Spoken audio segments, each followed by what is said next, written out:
آج کی ویڈیو کا موضوع ہے رابرٹ براتھین کی بغاوت کی مختلف وجوہات تلاش کرنا۔ رابرٹ براتھین نے بغاوت کس وجہ سے کی؟ کیا وہ صرف ریگار ٹارگیرین کے لیانا سٹار کو اٹھانے سے شروع ہوئی یا اس کی اور بھی وجوہات تھیں؟ ویڈیوز کے اس سلسلے میں گیم آف تھرونز کی شروعات سے بھی پہلے کے دور اور گیم آف تھرونز کی کہانی پر اس کے اثرات پر بات کریں گے۔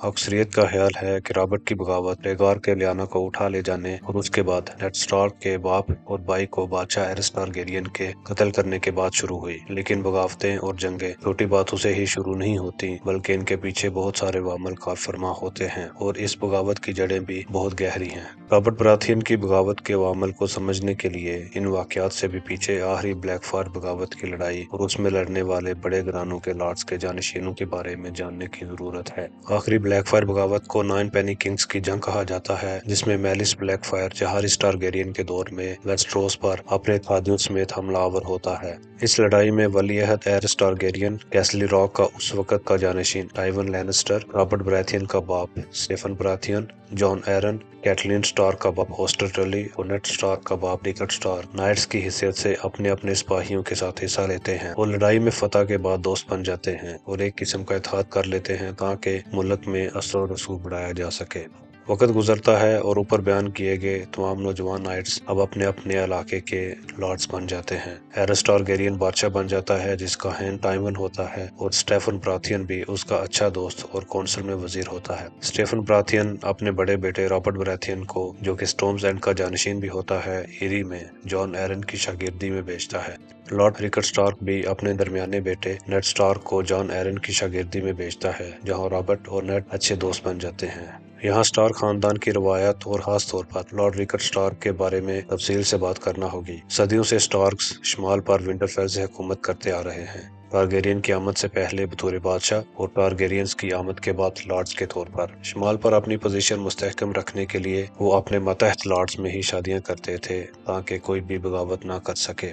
ٹارگیرین بادشاہت کے دور میں سٹارکس زیادہ تر اپنے کام سے کام رکھتے تھے اور جنوب کی ریاستوں کے معاملات میں کم ہی مداخلت کیا کرتے تھے، لیکن اس روایت کو ریکارڈ سٹارک توڑتا ہے اور اپنے ماتحت لارڈ میں کسی کے ساتھ اپنے جانشین برینڈن سٹارک کی شادی کرنے کے بجائے ریور رن کے نواب ہوسٹر ٹلی کی بیٹی کیٹلین سے منگنی کرواتا ہے، پھر اپنی بیٹی لیانا سٹارک کی منگنی بھی رابرٹ براتھین سے کرواتا ہے اور نیڈ سٹارک کے لیے بھی ایسے ہی جنوب کے کسی لارڈ سے رشتے کی تلاش میں ہوتا ہے۔ ان تمام معاملات کا اثر شمال میں اس کے ماتحت لارڈز پر بھی پڑتا ہے، جو کہ کسی بھی سٹارک سے رشتہ ہونے کو خوش قسمتی سمجھتے تھے۔ لارڈ ریکارڈ سٹارک کے اس جرأت مندانہ اقدام کی اہمیت اس بات سے لگائی جا سکتی ہے کہ سٹارک اور ایرن خاندان ماضی میں کبھی بھی اتحادی نہیں رہے اور ایگون ٹارگیرین کی فتوحات سے پہلے دونوں ریاستیں ویل اور شمال کے درمیان موجود جزیروں کی وجہ سے حالت جنگ میں رہتے تھے۔ ٹارگیرینز کی آمد کے بعد دونوں گھرانوں میں امن قائم تو ہو گیا، لیکن جب ملکہ ایلیسین ٹارگیرین نے اپنے دور میں سٹارک اور ایرن خاندان کے بچوں کی آپس میں شادی کروائی تو ان کو مجبوراً راضی ہونا پڑا اور اس رشتے کے بعد بھی تلخی قائم رہی۔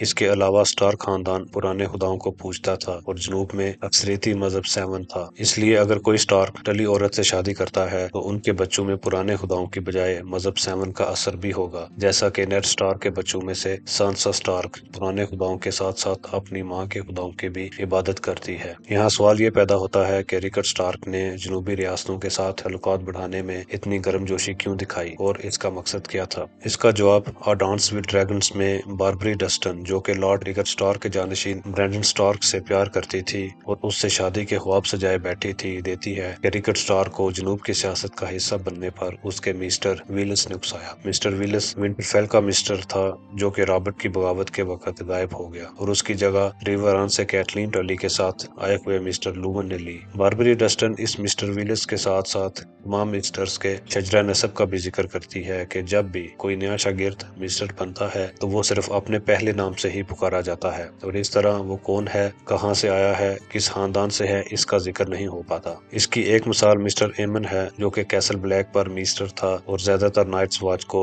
مسٹر ایمن کے ٹارگیرین ہونے کا علم ہی نہیں تھا۔ اسی طرح مسٹر ویلس کے خاندان کے بارے میں جاننا بھی ضروری ہے۔ مسٹر ویلس سٹاڈل کے ایک آرچ مسٹر اور لارڈ ہائی ٹاور کی بہن کا ناجائز بیٹا ہوتا ہے۔ آرچ میسٹر ان میسٹرز کو کہتے ہیں جن کا کام نئے آنے والے شاگردوں کو تعلیم دینا ہوتا ہے۔ وہ کوئی بھی ایک مضمون چنتے ہیں اور اس کی مراج تک پہنچ جاتے ہیں۔ مسٹر ویلس اولڈ ٹاؤن میں ہی پلا بڑا اور اس کی پرورش پہلے ہائی ٹاورز کے پاس اور پھر سٹاڈل میں ہوئی۔ پھر اس انتہائی وفادار مسٹر کو ونٹرفیل میں لارڈ سٹارک کی خدمت میں بھیج دیا گیا۔ میرا یہ ماننا ہے کہ مسٹر ٹارگیرین حکمرانوں کو پسند نہیں کرتے تھے اور ان کی تنظیم ٹارگیرین حکمرانوں کے خلاف سازشیں کرتی رہی ہے، حتیٰ کہ ڈریگنز کو مارنے میں بھی ان کا ہاتھ ہے۔ بادشاہوں اور نوابوں کی خدمت کرنا ان کا فرض ہے، لیکن یہ بات ان کو سازشیں کرنے سے نہیں روکتی۔ اس کی مثال گرینڈ مسٹر پائسل ہے، جو ایرس ٹارگیرین کو لارڈ ٹائون کی فوج کے لیے کنگز لینڈنگ کے دروازے کھول دینے کا مشورہ دیتا ہے۔ ایک اور مثال ڈریگن سٹون کے مسٹر کی ہے، جو سٹینس براتھین کی خدمت میں ہوتا ہے اور میلیسینڈرا کو جان سے مارنے کی کوشش کرتا ہے۔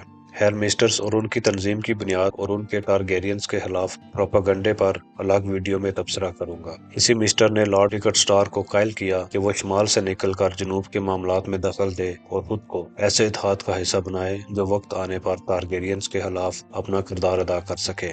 یہ کہانی تھی شمال اور سٹار خاندان کے آنے والی بغاوت میں کردار کے بارے میں، لیکن جنوب کی ریاستوں کے مفادات شمال سے الگ تھے۔ شمال جو کہ بالکل الگ ریاست تھی، کسی دوسری ریاست پر ڈیپینڈنٹ نہیں تھی، لیکن جنوبی ریاستیں کم یا زیادہ ایک دوسرے پر ڈیپینڈنٹ تھی۔ ریچ اور دریائی زمینیں اناج غلے میں خود کفیل تھیں، تو ویل اور مغربی زمینیں سمندری تجارت اور قیمتی دھاتوں کی کھدائی پر انحصار کرتے تھے۔ اس کے علاوہ زیادہ تر نواب بادشاہ کی کونسل میں عہدہ حاصل کرنا یا ٹارگیرین شہزادوں یا شہزادیوں سے رشتہ کرنا باعث اعزاز سمجھتے تھے۔ بظاہر لارڈ ٹائون لینسٹر کا یہی مقصد نظر آتا ہے کہ جب ایرس ٹارگیرین ولی عہد تھا تب ہی اس سے دوستی کی، اور پھر جب ایرس بادشاہ بن گیا تو لارڈ ٹائون کو اپنا ہینڈ بنایا، اور پھر لارڈ ٹائون نے ہی ایرس کے نام پر حکمرانی کی۔ اس سے بھی بڑھ کر ٹائون کا منصوبہ ایرس کے بیٹے اور ولی عہد ریگار ٹارگیرین سے اپنی بیٹی سرسی لینسٹر کی شادی کروانا تھا، اور ساتھ ہی اس نے ریور اینڈ کے نواب ہوسٹر ٹلی کی چھوٹی بیٹی لائسا ٹلی سے جیمی لینسٹر کے رشتے کی بھی بات کی۔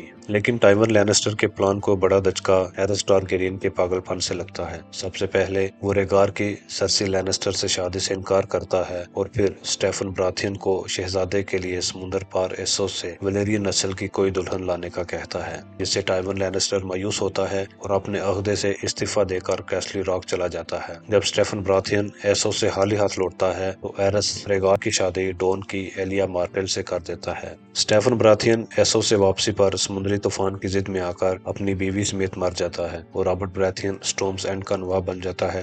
اس کے بعد بادشاہ ایرس ٹارگیرین ٹائون لینسٹر کو ایک اور جھٹکا دیتا ہے اور اس کے جانشین بیٹے کو کنگز گارڈ نائٹ بنا دیتا ہے، جس کا مطلب ہے کہ وہ اب بیوی بچے نہیں رکھ سکتا اور نہ ہی کیسلی راک کا لارڈ بن سکتا ہے۔ اس لمحے ایرس ٹارگیرین اپنے دو بہترین دوستوں اور وزیروں لارڈ ٹائون لینسٹر اور لارڈ سٹیفن براتھین سے محروم ہو چکا ہوتا ہے اور مزید پاگل پن کی طرف سفر جاری رکھتا ہے۔ ایرس ٹارگیرین کے پاگل پن کی وجہ سے مملکت کے تمام بڑے گھرانوں کی امیدوں کا مرکز ایرس کا بیٹا اور ولی عہد ریگار ٹارگیرین بن جاتا ہے۔ ریگار کو بھی مملکت میں بادشاہ کی وجہ سے بڑھتی ہوئی بے چینی کا اندازہ ہوتا ہے، اور وہ نوابوں کو اپنے حق میں کرنے کے لیے منصوبہ بندی شروع کر دیتا ہے۔ اس کی اسی منصوبہ بندی کا پہلا قدم ہیرن ہال کا ٹورنامنٹ تھا، جس میں ایک ایسا واقعہ پیش آتا ہے کہ تمام منصوبہ بندیاں دری کی دری رہ جاتی ہیں۔ اس ٹورنامنٹ میں ہونے والے واقعات اور اس سے بھی اہم اس واقعے کے مرکزی کردار ریگار ٹارگیرین کی زندگی کے مختلف پہلوؤں پر روشنی ڈالیں گے۔ اس سلسلے کی آنے والی ویڈیوز میں ہمارے ساتھ جڑے رہیے۔ شکریہ۔